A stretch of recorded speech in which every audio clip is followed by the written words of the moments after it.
Welcome back to Turning Pages. Today you're joining us out by the Grand River on a beautiful day, and we have local author Rio Youers here to talk to us about his latest book and other books. But his latest book is this book, Point Hollow, out by Cheesing Publishers. And how long has this book been out, Rio? It's been out for about a month now, I'd say.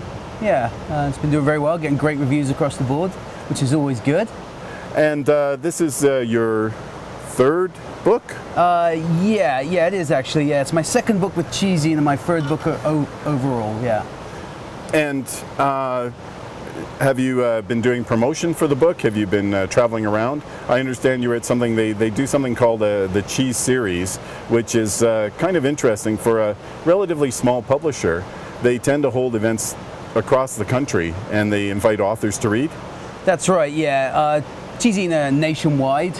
And every month they have some fabulous readers come down. It's called the Cheese Series Reading.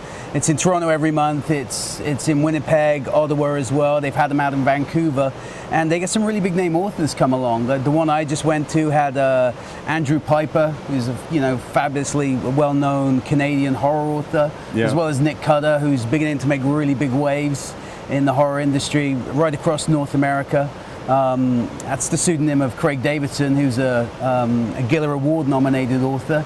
So yeah, to share the spotlight with them on that occasion was wonderful. And it's one piece of a lot of promotion you do when a book comes out. So yeah, there readings, public appearances, a lot of online stuff as well. Obviously through social media, Facebook, Twitter, but also blog tours. Really anything you can do to sort of bang the drum and get people interested in the book. Now this book is about, it's about going home, I guess. Yep. It takes place in New York State. Yep. A small town. Yeah, small town in upstate New York, right in the heart of the Catskills. My wife and I actually lived there for a couple of years, so I know the area quite well. Did you live near a picturesque yet ever so slightly creepy little town? There are quite a few of those little towns dotted throughout the Catskills, so inspiration wasn't hard to come by. Now, perhaps not quite as dark as the town that's in this book, but certainly creepy. Now, Point Hollow deals with strangers to the town in various ways. From your experience, were you considered strangers to the community where you were living? I'm considered a stranger anywhere I go because of my accent. Yeah.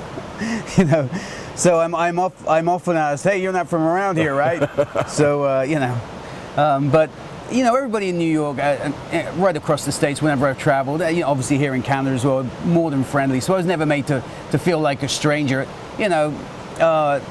It's a work of fiction, and you draw upon reality in order to make the fiction more servable, to give it that element of truth, to obviously draw the reader in and have the whole thing become more believable.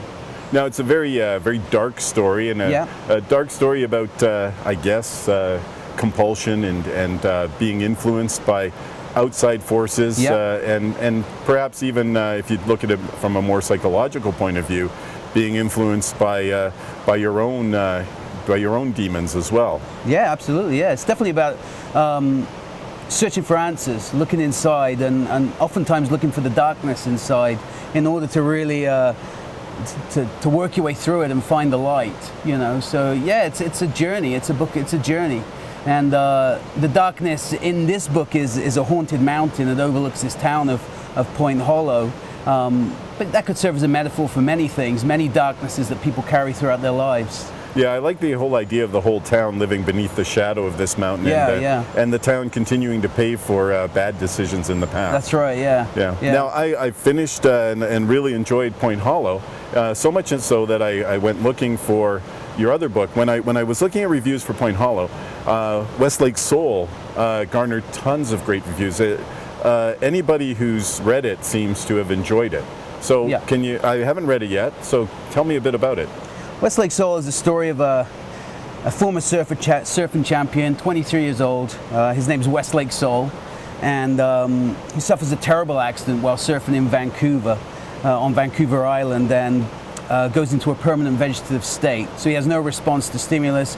You know, for all intents and purposes, from the rest of the world's point of view, he's shut down. He's essentially a vegetable. But on the inside, he's developed the mind of a super genius.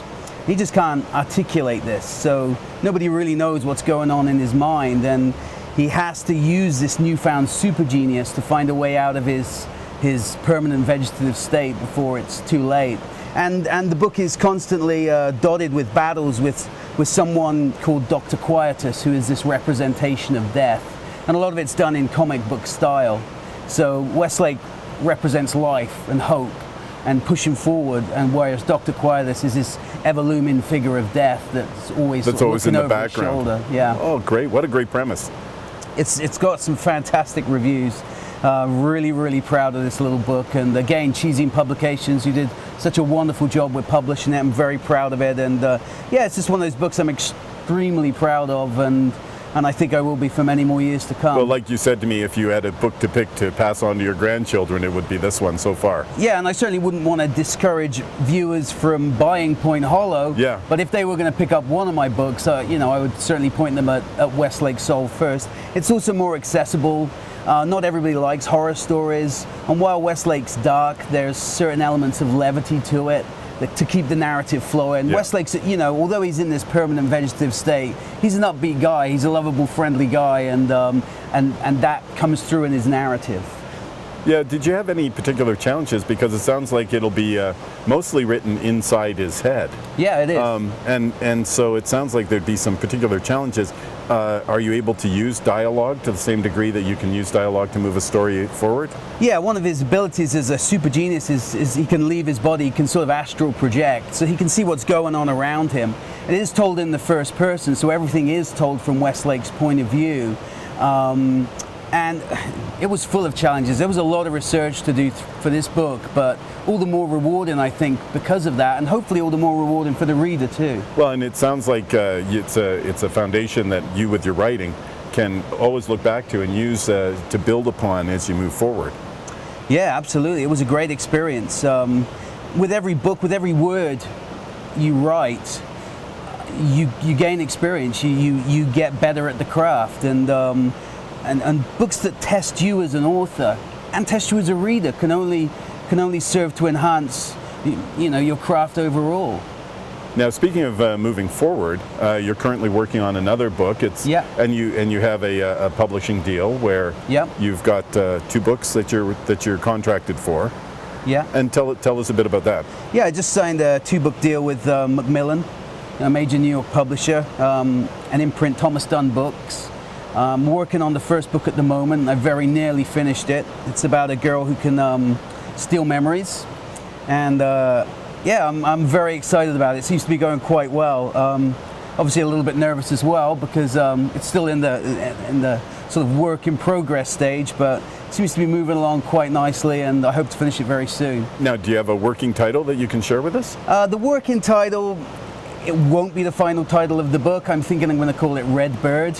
But I know my editor won't like that, so we'll scratch that one. All right, so when you finish your manuscript, and I imagine you give it a chance to rest and then go over it again, when you send it off to your publisher, that begins a whole series of steps back and forth, I imagine. Absolutely, yeah. I've always said that when you finish the book, when you finish that first draft, it's really just the beginning. You know, it's not finished at all. You've got to go back. Obviously, I'll go through it myself, and then it goes off to my editors. I like to send it to a few beta readers. Everybody's got something to say, and yeah, you go through it again. It's quite a long process to get it ready for the printers. Now, I understand that your wife is an editor. Yep. And is she one of your beta readers?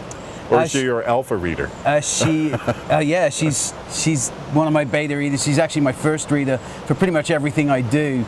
It's an unenviable task, to say the least. We generally don't talk to each other for a couple of days after she's read one of my books because I want her to pick out the faults. Yeah. But at the same time, every time she does that, I kind of jump down her throat a little bit. So it's not. Hey, you know, I'm an artistic guy, and what can I say? But I love her very much for doing it, and she does a fantastic job every time. And for every story I've ever written, she's made it a better story. Well, that's wonderful. Well, thank you so much for coming out to the edge of the river and sharing with us your books. and your progress forward as an author, and best of luck with Red Bird, whatever she may become. Thank you so much. Thank you. Thank you. And thank you so much for joining us at the river, and we'll be back after the break with more Turning Pages.